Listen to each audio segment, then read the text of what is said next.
Assalamualaikum warahmatullahi taala wabarakatuh. Alhamdulillah. Baik, bersyukur kepada Allah kerana kita berjumpa lagi pada minggu ini setelah berehat dalam masa 1 minggu. Okey. Minggu kita berehat. Okey, tak ada masalah. Okey, kita mulakan kelas kita hari ini dengan bacaan Ummul Kitab Al-Fatihah. A'udzubillahi minasyaitonirrajim. Bismillahirrahmanirrahim. Alhamdulillahirabbil alamin. Arrahmanirrahim. Maliki yaumiddin. Iyyaka na'budu wa iyyaka nasta'in. Ihdinas siratal mustaqim. Siratal ladzina an'amta 'alaihim ghairil maghdubi 'alaihim waladdallin. Amin. Baik anak-anak, hari ini kita terus lanjutkan pelajaran kita pada bab 1, masuk ke topik 1.4, peranan pemerintah dan rakyat. Okey, baik, diharap pada akhir pembelajaran kali ini kamu semua dapat menghuraikan hubung kait peranan rakyat dan pemerintah dalam pemerintahan sebelum kedatangan Barat. InsyaAllah. Okay, kita tengok peranan pemerintah dan rakyat. Diceritakan begini cerita dia mula-mula.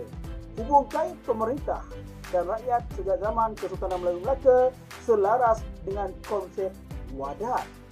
Wadah. Kita tak apa. Kita tengok balik apa yang ada tengok dalam buku surat, buku teks kamu tu. Dalam buku teks buku surat 12, okey, ada petikan begini di bawah. Wadah, maka titah sangsa purba, hendaklah segala anak cucu hamba, jikalau ada salahnya sekalipun atau zalim dan jahat sepertinya, janganlah segala hamba Melayu itu derhaka dan menitikan darahnya ke bumi. Jikalau mereka itu akan cedera, berundur hingga ditakluk negerinya juga, maka sembah demang lebar daun. Baiklah tuanku, tetapi anak cucu duli tuanku dahulu mengubahkan, anak cucu patik pun berubahlah tuanku, maka titah sangsa purba. Baiklah paman, kabullah hamba akan wa'ad itu. Titah baginda, barang siapa hamba Melayu derhaka mengubahkan perjanjiannya, dibalikkan Allah bumbungan rumah ke bawah, kaki ke atas, maka sembah demang lebar daun. Jikalau Raja Melayu itu mengubahkan perjanjian dengan hamba Melayu, dibinasakan Allah negerinya dan takhta kerajaannya. Okey, anak-anak, apa yang berlaku kat situ? Kesepakatan. Okey, antara sang sapurba dan demang lebar daun. Hey, siapa raja dia? Sang sapurba. Baik, tengok pada slide yang satunya. Konsep. Konsep. Wadat ialah perjanjian. Jadi anak-anak, kita balik. Okey, apa yang kita baca tadi ini adalah kesepakatan ataupun perjanjian. Okey, wadat itu bermaksud perjanjian. Okey, manakala anak-anak tulah. Tulah ialah kecelakaan yang menimpa seseorang kerana melanggar larangan atau titah raja dan menderhaka kepada raja. Dia gitu. Okey anak-anak, ini konsep ketulahan ini biasa kita dengar dalam kisah raja-raja Melayu. Contohnya Kesultanan Melayu Melaka. Pernah tengok Puteri Golong Ledang tak? Kalau belum pernah tengok sebentar dekat rumah, buka YouTube, tengok cerita Puteri Golong Ledang. Nanti faham lah maksud tulah tu. Okey, seterusnya. Hubung kait pemerintah dan rakyat. Apa hubung kait pemerintah dan rakyat? Okey, pertama tadi ialah konsep wadat, iaitu perjanjian, okay, antara pemerintah dan rakyat. Mereka dah berlakunya perjanjian, iaitu akan taat setia sebenarnya. Berlakunya taat setia. Okey. Yang kedua, saling kait rakyat dan pembesar. Rakyat bernaung di bawah sultan dan pembesar saling berkait antara satu sama lain. Ada gitu. Rakyat bernaung di bawah sultan dan pembesar. Okey. Kalau atas sekali kalau buat piramid, di atas sekali adalah sultan, diikuti oleh pembesar, dan bawah sekali adalah rakyat. Kalau ada hamba-hamba lah. Begitu. Okey. Baik. Seterusnya, nombor 3. Fungsi saling kait. Menggerakkan jentera kerajaan dan sistem pemerintahan. Para pemerintah kerjanya memerintah, okey? Okey, memerintah, mentadbir, manakala kita rakyat, kita ni warga ni kerjanya melaksanakan.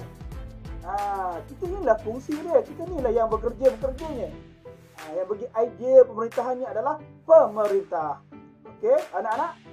Yang keempat, anak-anak, okey, berlakunya hubungan timbal balik.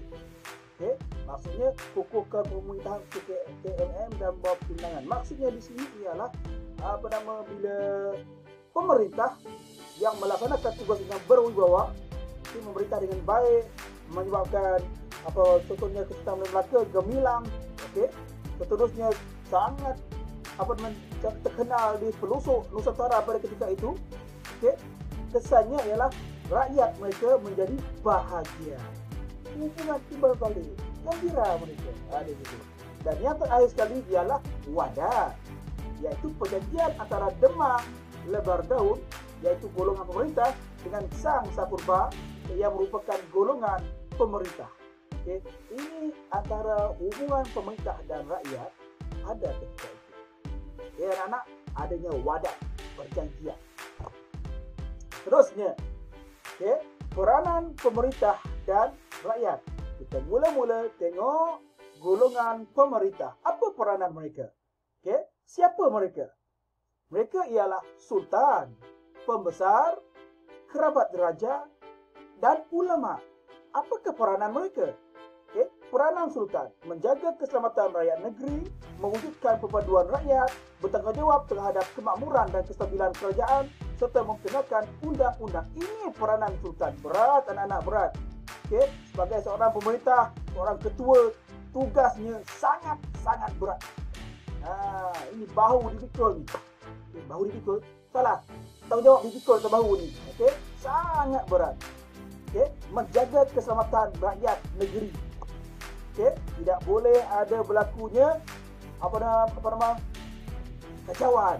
Bagaimana? Itu semuanya peranan sultan untuk memikirkan bagaimana caranya memastikan rakyat-rakyat mereka gembira, sejahtera, harmoni. Okey.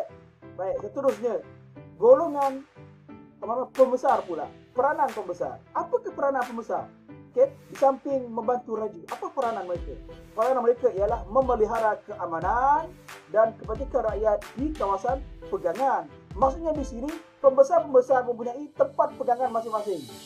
Okay. Menteri kalau sekarang kan, Ketua Menteri Sarawak, tambah Ketua Menteri. Okay. Kalau di sebelah Johor ada Menteri Besar, maksudnya begitulah. Okay, ada adun-adunnya begitu. Okey, seterusnya, baik, menjadi perantara antara sultan dan rakyat. Bila rakyat mengadu, rakyat akan pergi terus menghadap sultan. Jika jumpa dulu dengan menteri-menteri pembesar-pembesar, jumpa bendahara dulu, lalu bendahara pun bawa kepada sultan. Begitu. Okey, seterusnya mengutip hasil melalui sistem serah dan membekalkan tenaga tentera melalui sistem kerah. Okay, itulah peranan pembesar. Musik hasil ni kira macam tukai. Okay. Okay. Baik, seterusnya kita tengok apakah peranan rakyat. Peranan rakyat. Okay. Pertama, rakyat. Siapakah rakyat? Rakyat adalah berniaga. Berniaga, petani, tukang dan nelayan. Itulah rakyat. Berniaga, petani, tukang, nelayan. Okay. Rakyat ketika itu di dalam Kesultanan Melayu Melaka. Okay. Hamba pula terdiri daripada hamba raja, hamba berhutang dan hamba biasa. Hamba raja maksudnya hamba yang berada di raja di sana. Okay. Gitu. Nanti saya tengok balik Seterusnya hamba berhutang. Tak silap saya, hamba berhutang ini bila dia berhutang tak boleh bayar, so dia akan jadi hamba kepada pemihutang. Okey, hamba biasa. Okay, tengok peranan rakyat. Apakah peranan rakyat dalam memastikan kedaulatan sesebuah kerajaan? Okay, peranan rakyat. Pertama, setia kepada pemerintah. Tengok apa kata Demang Lebar Daun. Okay, dia kata kami akan setia, dia kata gitu. Okay, setia kepada pemerintah. Okey, yang kedua, patuh arahan pemerintah. Patuh arahan pemerintah. Okey, yang ketiga, tidak menderhaka kerana takut ditimpa tulah. Okey, seterusnya, tulah. Macam mana tulah tu ya? Mungkin kalau menderhaka pada raja boleh mati keluar darah pada mulut ke, begitulah kot tulah. Okey, nombor 4, menjadi tentera. Rakyat adalah tentera. Yang nombor 5 pula, menghadiri majlis umum seperti gotong royong. Okey, seterusnya menjadi pengayuh sampan atau pendayung sampan. Okey, dan yang terakhir sekali, peranan rakyat adalah menyumbang tenaga kerja melalui sistem kerah seperti membina istana atau jalan. Okay, begitulah rakyat. Rakyat ini adalah golongan yang menjalankan kerja-kerja berat. Okey, menjadi tukang kebun, pekebun, petani. Mereka inilah yang memacu ekonomi negara sebenarnya. Kerajaan, sebuah kerajaan ni. Okey, namun idea-idea, akal-akal yang bernas datang daripada pemerintah. Begitu. Okey, baik anak-anak. Ada lagi ke? Tengok. Oh, ada lagi. Imbas kembali. Maksudnya dah habislah 1/4 tadi ya anak-anak. Okey, kita imbas kembali. Kita belajar dalam 4 topik. Yang pertama hari itu kita belajar tentang latar belakang negara bangsa sebelum kedatangan Barat. Okey, dalamnya kita belajar ciri-ciri negara bangsa kerajaan alam Melayu. Okey, seterusnya juga kita dah belajar berkaitan dengan ciri-ciri negara bangsa Kesultanan Melayu Melaka yang ada 6 cirinya, iaitu ada kerajaan, ada rakyat, ada kedaulatan, wilayah pengaruh, undang-undang dan lambang kebesaran. Okey, nombor 3, topik ketiga kita dah belajar berkaitan dengan keunggulan sistem pentadbiran dan undang-undang, iaitu kita akan melihat bagaimana Kesultanan Melayu Melaka dari segi pentadbiran dan undang-undangnya. Ingat undang-undang Melaka. Okey, hukum kanun Melaka, undang-undang laut Melaka. Okey, yang itu. Sistem berempat juga. Okey. Seterusnya nombor 4 kita juga baru tadi dah diterangkan berkaitan dengan peranan pemerintah dan rakyat. Okey, yang mana kamu diterapkan dengan peranan sultan, pembesar dan rakyat masing-masing, yang mana dengan adanya peranan masing-masing, jika ikut sendiri pula, jika terus mengikut peranan masing-masing tanpa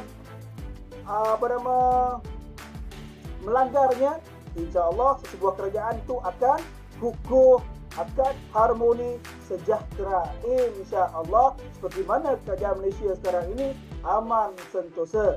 Okey, kita sebagai rakyat harus patuh pada pemerintah, insya-Allah. Jangan suka melawan selagi mana benda tak payah dilawan. Okey. Okey. Baik. Walaupun negara kita bebas, tapi kena berakal.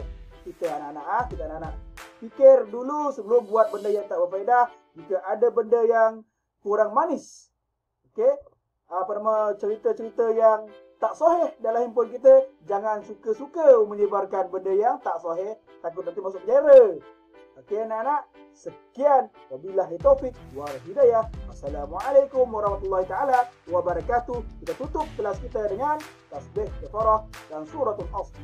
Bismillah wa bihamdihi, asyhadu an la ilaha illa anta, astaghfiruka wa atubu ilaik. Bismillahirrahmanirrahim. Wal asri innal insana lafi khusr illa allazina amanu wa 'amilus shalihat wa tawasaw bil haqq wa tawasaw bis sabr walhamdulillahi rabbil alamin. Sallu ala nabi. Allahumma salli ala sayyidina Muhammad wa ala ali sayyidina Muhammad.